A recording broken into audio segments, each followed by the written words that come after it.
Salam Kesultanan Melaka yang akan diangkat dalam Tun Teja. Terima kasih to all the teams choose me to be part of the movie. Sesuatu yang dicari sebagai seorang aktor dalam karier ialah sesuatu yang baru, dan Tun Teja adalah sesuatu yang baru dalam pembikinan filem di Malaysia. Berada dalam satu filem animasi,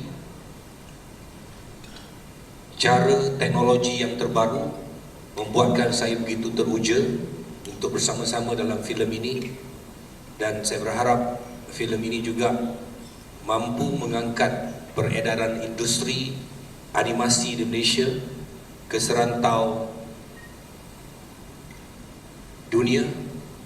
Dan Raja Medalia adalah di antara manusia keparat yang telah membenamkan Kesultanan Melaka bersama Si Kitol, dan saya diberi peranan untuk membawa watak Raja Medalia, dan saya berharap dengan bimbingan daripada semua yang ada sini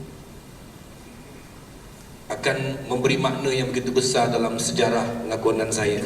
Dan terima kasih kepada Tuan Fuad dan juga tim yang menamakan saya, dan juga kepada rakan-rakan yang lain.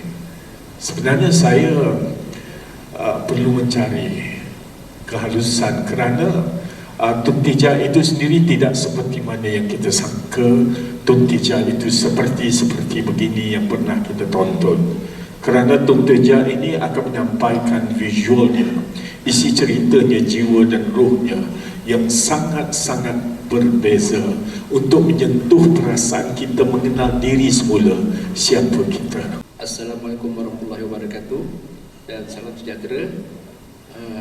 Yang saya hormati pengurusan NSA Studio, Encik Fuad dan tim, Datuk Rosyamno, Datuk Hilal, dan hadirin yang saya hormati sekalian. Kita sama-sama menaikkan sejarah kita yang kita cakap kita bukannya perlekeh. Walaupun cerita Tun Teja, Hang Tuah dan Kesultanan Melaka ni banyak versi. Versi Tun Sri Lanang, versi Shelba, Arwah Winston dan sebagainya, Al-Buka dan sebagainya. Tapi kita cuba cari satu cerita yang untuk memberikan image akhlak orang Melayu, akhlak, adab, adat orang Melayu. Looking forward juga kalau ada satu filem epic yang selain pada Makilau yang mengangkat tokoh sejarah yang berperang atau mempertahankan tanah Melayu, mempertahankan agama Islam. Jadi bila dapat tawaran untuk projek Tun Teja yang akan dianimasikan, saya rasa macam this is something new, kan? Bukan saya seorang, saya rasa ramai kat luar nak tengok kalau tokoh macam Sultan Mahmud Shah menjadi satu tokoh yang kita belajar daripada sekolah, tapi kali ini diangkat dalam bentuk animasi. Mungkin usaha ini akan menarik lagi ramai anak-anak muda ataupun kanak-kanak yang biasanya dengar ataupun tahu cerita tokoh-tokoh ni daripada buku teks sekolah. Saya salah seorangnya. Jadi saya sangat-sangat berbesar hati dapat bersama-sama dalam tim produksi untuk menjayakan projek Tun Teja, insyaAllah. Ini adalah soalan untuk Fatah dulu lah. Fatah baru saja laku dalam satu filem sejarah sebagai adik Makilau lah. Tapi kali ini Fatah Amin memegang Fatah yang paling utama, Bedi sebagai Sultan Mahmud Shah Melaka. Dalam kita sebagai seorang pelakon, kita kena sentiasa bersedia dengan pelbagai cabaran ataupun tanggungjawab yang telah diberikan kepada produser ataupun director untuk kita menjayakan salah satu watak.